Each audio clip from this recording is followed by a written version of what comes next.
بسم اللہ الرحمن الرحیم۔ شروع اللہ کے نام سے جو بڑا مہربان اور نہایت رحم کرنے والا ہے۔ ناظرین، ہم نے پچھلی ویڈیو میں پیارے نبی صلی اللہ علیہ وسلم کی پیدائش کا واقعہ شروع کیا تھا۔ آج ہم پڑھیں گے حضور کی ولادت کی مسرتیں اور ضیافتیں۔ دن گزرتے گئے اور کچھ عرصہ بعد غمزدہ آمنہ کے ہاں ایک خوبصورت بچہ پیدا ہوا، جس سے ان کی افسردہ طبیعت قدرے سنبھلنے لگی۔ آپ کے دادا عبد المطلب کو پوتے کی پیدائش کی خبر ملی تو خوشی سے جھوم اٹھے۔ سب کام کاج چھوڑ کر اپنی بیوہ بہو کے گھر پہنچے، نومولود کو سینے سے لگایا اور اسے چومتے ہوئے خانہ کعبہ میں جا داخل ہوئے۔ اللہ تعالیٰ کا شکر ادا کیا اور آپ کے لیے دعائیں مانگی، پھر واپس لوٹے اور بچے کو آرام سے حضرت آمنہ کی گود میں ڈال دیا۔ کافی سوچ بچار کے بعد آپ نے پوتے کا نام محمد رکھا۔ اس خوبصورت عربی لفظ کا مطلب ہے قابل تعریف۔ گو عرب میں اس قسم کے ناموں کا رواج نہیں تھا، مگر آپ کو یہی نام پسند آیا۔ ولادت سعید کے 7ویں روز سردار عبد المطلب نے ایک نفیس اونٹ ذبح کیا اور قبیلہ قریش کے تمام لوگوں کو اپنے ہاں ضیافت پر مدعو کیا۔ کھانے کے بعد مہمانوں نے پوچھا کہ آپ نے نومولود کا نام آباء و اجداد کے ناموں پر رکھنے کی بجائے ایک قدرے غیر مانوس نام کا انتخاب کیوں کیا ہے؟ آپ نے جواب دیا، میری خواہش ہے کہ یہ بچہ خدا اور بندوں کے نزدیک آسمان اور زمین پر تحسین و آفرین کا اہل ثابت ہو۔ مکہ کے شریف اور امیر گھرانوں کا دستور تھا کہ جب ان کے نوزائیدہ بچے 8 دن کے ہو جاتے تو وہ انہیں دودھ پلانے والی ایسی مخصوص عورتوں کے حوالے کر دیا کرتے جو صحراؤں میں رہتی تھیں۔ ان عورتوں کو فن دایا گری میں خاص مہارت حاصل ہوتی تھی۔ وہ شرفائے شہر کے ان شیرخوار بچوں کو اپنے ساتھ صحرا کی کھلی فضا میں لے جاتی اور وہیں ان کی تربیت اور پرورش میں مصروف ہو جاتی۔ ان خدمات کا انہیں باضابطہ معاوضہ ملتا۔ بچوں کی پرورش کرنے والی یہ صحرا نورد عورتیں اکثر مکہ میں آتی جاتی رہتی اور اپنی پسند کے شیرخوار بچوں کی تلاش میں رہتی۔ جب ایسے بچے ذرا سیانے ہو جاتے تو انہیں ان کے والدین کو لوٹا کر اپنی محنت کا معقول معاوضہ وصول کر لیتی۔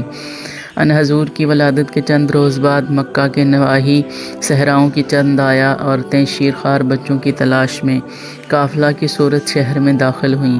اس قافلہ میں بوڑھی اور لاغر حلیمہ سعدیہ بھی شامل تھیں، مگر ضعیف و ناتواں حلیمہ کی گود خالی کی خالی رہی۔ حضور کی والدہ نے تقریباً تمام عورتوں سے آپ کے لیے بات چیت کی، مگر اس خیال سے کہ ایک یتیم بچے کے گھر سے کیا معاوضہ ملے گا، ہر دایا آپ کو گود لینے سے صاف انکار کرتی رہی۔ جب حضرت آمنہ نے بی بی حلیمہ کو اس کام کے لیے آمادہ کرنے کی کوشش کی تو اس کے دل میں یہی خیال آیا کہ وہ ایک یتیم بچے کو لے کر کیا کرے گی۔ اس کی بے سہارا والدہ پرورش کی محنت کا معاوضہ کیسے ادا کر سکے گی؟ چنانچہ باقی دائیوں کی طرح اس نے بھی ننھے محمد کو گود میں لینے سے معذوری ظاہر کر دی۔ اتنے میں دایا عورتوں کا قافلہ صحرا کی جانب واپس لوٹنے لگا تو حلیمہ کو کوئی کام نہ ملنے سے فکر ہوئی۔ وہ سخت شش و پن میں پڑ گئی۔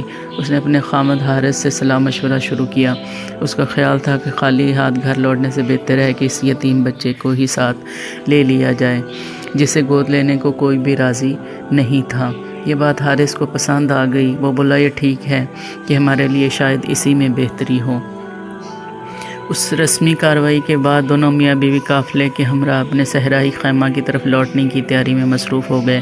حلیمہ کے پاس سواری کے لیے فقط بھورے رنگ کی ایک دبلی پتلی اونٹنی تھی اور دودھ کے لیے ایک دبلی پتلی گدھی تھی اور دودھ کے لیے ایک بوڑھی اونٹنی تھی۔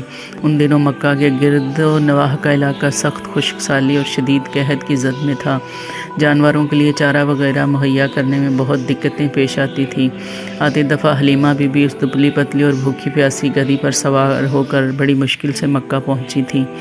راستے میں ان کی مریل گدھی قافلے کی باقی گدھیوں سے بار بار پیچھے رہ جاتی تھی۔ اس کی ہمسفر عورتیں حلیمہ کو اس بات پہ بہت باتیں سناتی اور غصہ ہوتی تھیں۔ ننھے محمد کی والدہ سے بات طے ہو گئی تو بی بی حلیمہ نے آپ کو سینے سے لگا لیا۔ دیکھتے ہی دیکھتے ان کی خشک چھاتی میں دودھ اتر آیا۔ حضور نے خوب جی بھر کے دودھ پیا۔ آپ کے ساتھ حلیمہ بی بی کے اپنے بچے یعنی آپ کے بھائی نے بھی خوب سیر ہو کر دودھ پیا اور دونوں بچے اطمینان سے سو گئے۔ بی بی حلیمہ کے شوہر حارث اپنی بوڑھی اونٹنی کے پاس گیا تو کیا دیکھتا ہے کہ اس کے تھن دودھ سے بھرے ہوئے ہیں۔ جب اسے دوہا گیا تو اس سے دودھ بکثرت حاصل ہوا۔ صبح ہوئی تو حارث نے حیرت سے کہا، اے حلیمہ، مجھے تو یہ کوئی خاص ہستی معلوم ہوتی ہے جس کو ہم نے گود لیا ہے۔ حلیمہ مسکرائیں اور بولی، مجھے بھی ایسے ہی دکھائی پڑتا ہے کیونکہ ہم پر تو ابھی سے برکتوں اور نعمتوں کی بارش شروع ہو چکی ہے۔